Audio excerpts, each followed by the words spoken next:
Hey guys, I'm going to try something a bit different today. So there's this article that's been going around the sphere a little while now. It was about how millennial men are having less sex.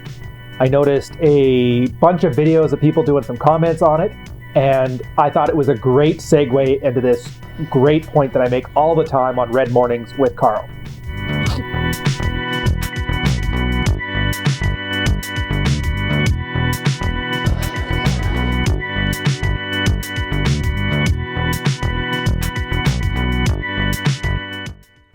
It's something that Carl and I coined as stepping on your own dick and analyzing the footprint.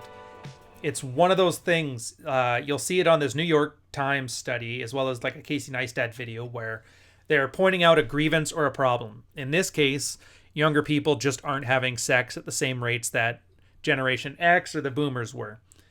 Then they proceed to spend a ton of time analyzing why.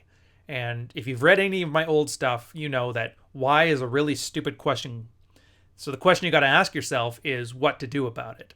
And I'm going to try and get some like bare bones explanations of it here, because we could spend all day looking at the studies and then arguing whether they're correct and do a total purple pill debate thing. But I would much rather focus on how we can get guys out of this, which ends up making them healthier, happier, and generally more social in the grand scheme of things.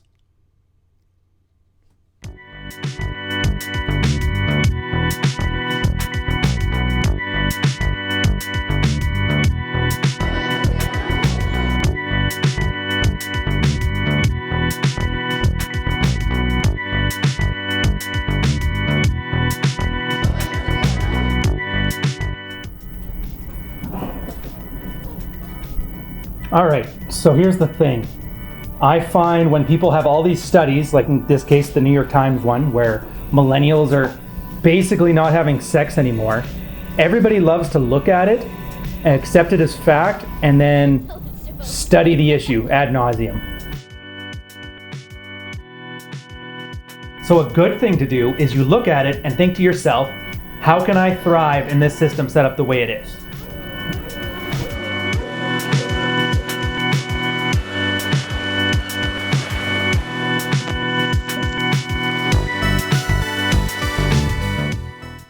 And people have sex, so it's not as if they're not. It's just there's a group of guys that used to be on that borderline of getting sex and not having sex that are now getting pushed behind. And then those that are in the middle, finding a little bit harder. But you can either take this as some reason to wallow on your Xbox, smoke weed all day, or you can take it as a challenge. I mean, we don't have to go to war, we're not working in coal mines, so is there anything else you got to do with your time? Probably not. And the thing is, it's not as if anybody's going to help. If you look at the journalist that was reporting on the piece, the people creating the statistics, the content creators that are working on it, they're all talking about it like it's a science experiment or one of those old freak shows from the 1800s. Pay 25 cents, go check out the guy who hasn't had sex till he was 28.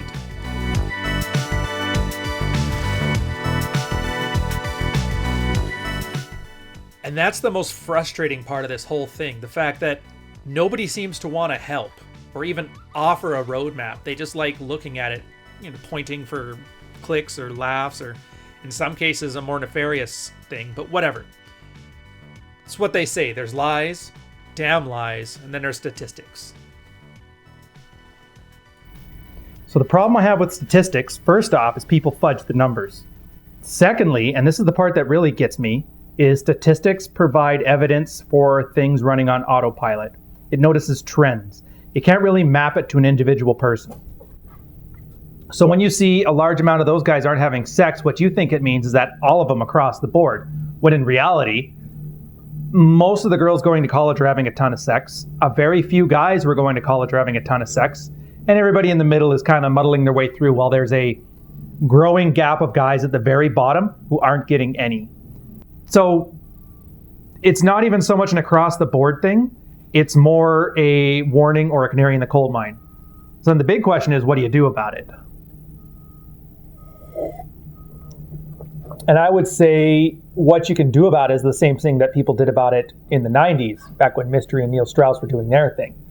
Be attractive, don't be unattractive. And the thing is, these things take practice. As much as people think that you can be a natural or not be a natural, it doesn't really work that way. You've either started practicing since you were 10, 11, or you started at 30. So we just had a bunch of appliances moved in. I guess they're pretty thorough with this blanket thing they got going on, but I don't get how people can move things without banging it into every wall. Anyways, let's go grab a coffee. Another thing that gets me too, so Carl, I think, was bringing it up once on Red Morning, which is awesome, is that guys are mistaking that top 2% man for top 20% man. So in the end of the day, you get all these guys that are having an inflated sense of worth, which is kind of similar to what Instagram models are getting, and then they don't even bother trying, and it doesn't make any sense to them, but it feels good, and then you don't have to take any action. And that's really the key thing you got to avoid. Basically not doing anything about your station because you're worried that you might fail at it. Just expect it. And that's another point I'll bring up in a second here. Failure.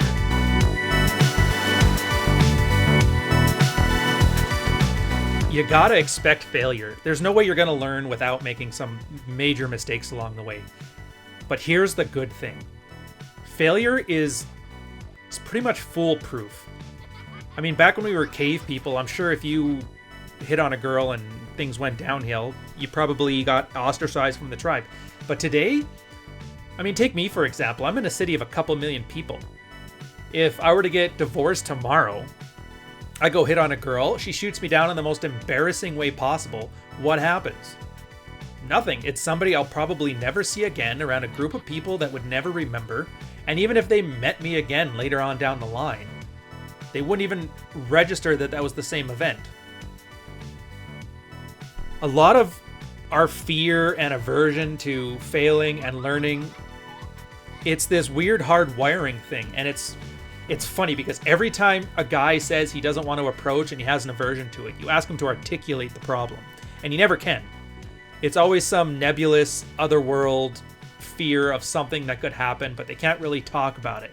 Which is good, because once you draw attention to it and you make a guy walk it through in his head, he starts to realize that these failures aren't a big deal.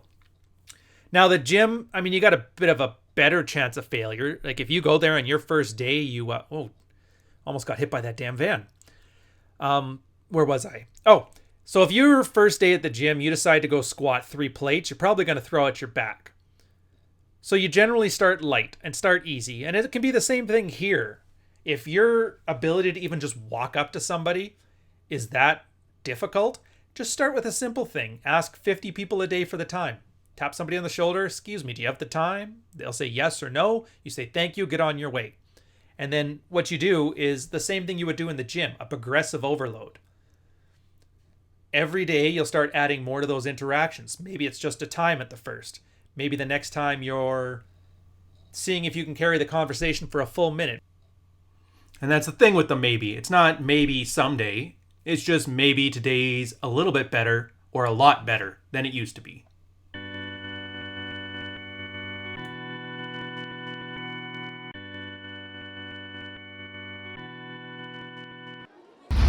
Let's get back to the point. So here's the thing. It's a horrible mental model to have where you just want to analyze and get more information. I'm not sure where it came from. It's probably because guys love knowing more.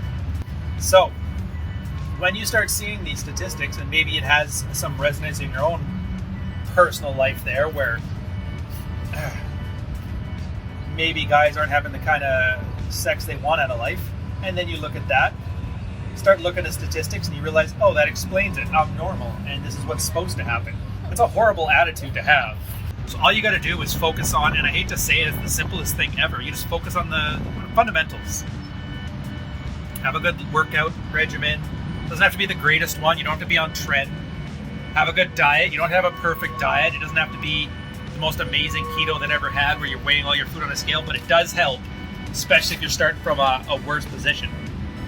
And then just get the rest of your life on lock. It's just small steps. And there's no statistic for how often you spend on the couch versus how often you're actually out there getting things done. But at the end of the day, like, statistics aren't soothsayers, they're not fortune tellers, so you just got to go and do you. Get back to work. See what fans are all talking about. Okay, enough of that. And with that, I will catch you guys later. Sign up now to the email list. I'm about to send out the next chapter as we speak. Cheers.